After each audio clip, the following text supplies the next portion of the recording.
What's up, guys? I think I've had some videos on this before. I'm not sure if I've done one in a while, and I'm not sure if I have one specifically on this new channel. So what is the difference between ego and higher self, or what is source energy? What is this concept of enlightenment? And this is something I was exposed to almost a decade ago from my brother, because my brother was really drawn to this information. He was just naturally drawn to this.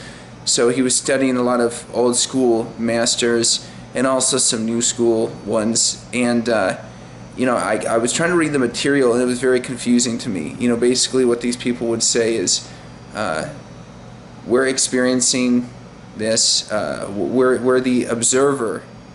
You know, this is what we are. We're not the body, we're not the ego, we're the observer.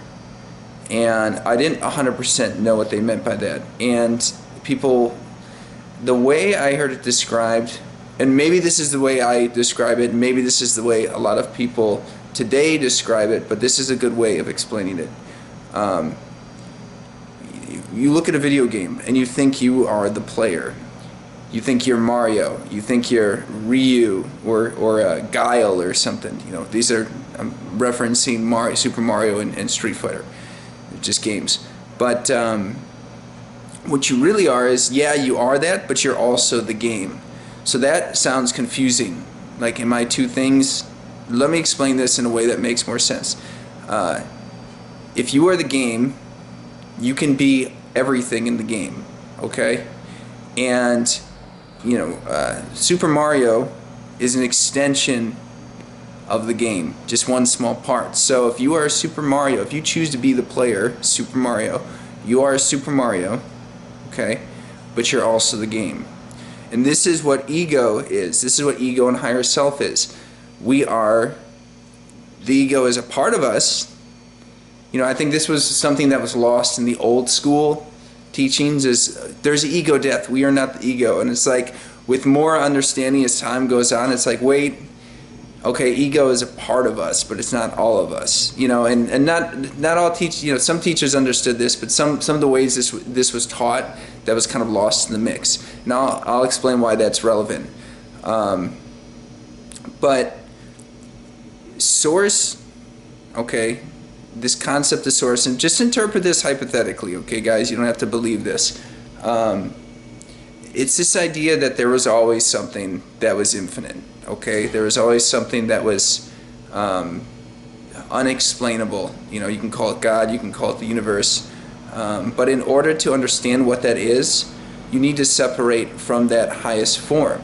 To understand what it means to be sick, to understand what it feels like to be sick, you have to be sick. I mean, to understand what it means to be healthy, this is better. Sometimes you have to be sick, because then you have something to reference now. You go, oh my God, I had no idea. I'm really grateful for health. You know, there have been people who have been able to walk or haven't been able to see color or something, and then there's some device or something, some sort of surgery or something that allows them to do that, and they have this appreciation. I saw this video of this kid who was colorblind get these glasses put on him, and he goes, this is what the world looks like, and he just started crying. And it's a beautiful thing. But there's this idea, so this concept is, you have to separate from this higher self in order to understand different perspectives. This is part of self-growth and understanding. So it's a wonderful thing, but you know, with that there's also pain. You know, sometimes you have to experience, or sometimes you just experience pain in order to understand what is not pain. And for me, for example, you know, during my experience, I started getting connected to that through meditation. And I wasn't exploring the internet, I wasn't seeing who else was doing this. And especially when I went raw vegan, my frequency started really shooting up, and I started feeling connected to everything. I started feeling that source energy, that part of me, take over. And I started realizing, oh my God, everything's connected. We are one. You know, it almost sounds very hippie, but this is the actual feeling that you experience. And then my ego kind of kicked in, and I was like, you know, I didn't want to, I told myself I didn't think I was better than anybody else, but when your frequency is higher than other people's, you start feeling powerful. And when other people don't know this information, I found myself having the tendency to judge other people, or not necessarily. When I noticed other people weren't interested, then I would get passionate and stuff. And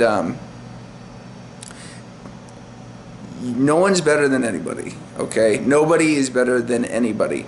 It doesn't matter if someone's frequency is higher or lower than yours. And from time to time, I can get a little self-conscious if I walk into a room and there's someone who's like super zen, you know, and I might get intimidated. I'm not sure exactly how I would experience that these days. You know, I look up to a lot of people still, so that would say that in a lot of ways I'm very open to having teachers. And you know, it took me a little bit to open up to a lot of the contemporary teachers for that exact reason, because I was a little bit jealous. But when I let that go, let that part of my ego go, like I started being open to that. But we're not better than anybody else, okay?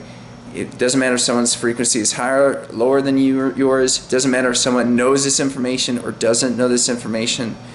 It doesn't matter how influential somebody is. You're not better or worse than someone. Now, that being said, we can have perspective. We can say, okay, well, this person's really, you know, making something of their life. This person is actually really destructive to them, through themselves and to everybody else. You know, this is perspective. Like we need this. You do need judgment. But at a higher level, you can step back and say, but still, like, no one's better or worse. But at the same time, who do I want in my corner? You know, so you're allowed to judge, but it's light. It's like it's a lot less personal, and it's a lot less invested, if that makes sense. And the ego, so Mike Steele, for example, all my perspectives, all my preferences, this is the way I can experience the world in a unique way. This is how I can get novel experiences, is through this unique perspective. But you know, like I said, if you step back a little bit, that starts to kind of dissolve. But the point of this experience, I believe, is to absorb as much as we can from whatever perspective we have chosen to dive into. And again, consider this hypothetically, but this is what I believe is true. I believe we opt into these different experiences. And I'm not saying that if you were abused, like, that was your fault or not your fault. I'm saying, like, yeah, that's messed up. So I'm not saying, oh, well, you opt into this. Some spiritual people are very separated, or yeah, they lack empathy in that respect, and I don't see it that way. Like, if you were abused as a child, like, that's not your fault. But we're still opted into this experience, so you have the opportunity to take what you will from that experience. You know, do you want to let go and grow and maybe help other people in that scenario? Like, what do you want to do with this now that you're out of that situation? You know, or maybe some of you are in a situation right now and you're trying to figure this out. The ego. So the ego is a part of us. I thought I could kill the ego, Mike Steele, because I separated from it so much.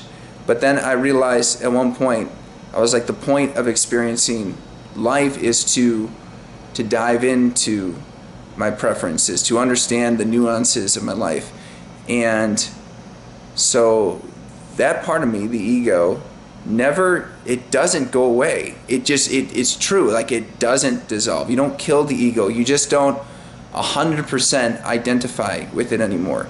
They say you no longer identify with it. That's not true. That's not, I don't feel that way. I definitely identify with Mike Steele, but I understand that source is where I come from, and this is my experience. And that separation makes life a little bit easier. I still experience pain. The end of suffering. Well, kind of. You don't carry things as heavily, and you kind of know what's on the other side. Yeah, so I believe ego is a part of us because it is in this circle, So, we have ego and higher self and that relationship between the two. I think that's pretty much what I got for right now. So, anyway, guys, thank you. Cool beans. Peace. Have a good one. So, just to add on this, ego is separation, and source is connection. And it's okay to have, the point of life is to have that balance between I'm a separate, unique individual, and at the same time, everything is connected. That's kind of what's happening with this relationship. So anyway, guys, peace. Have a good one.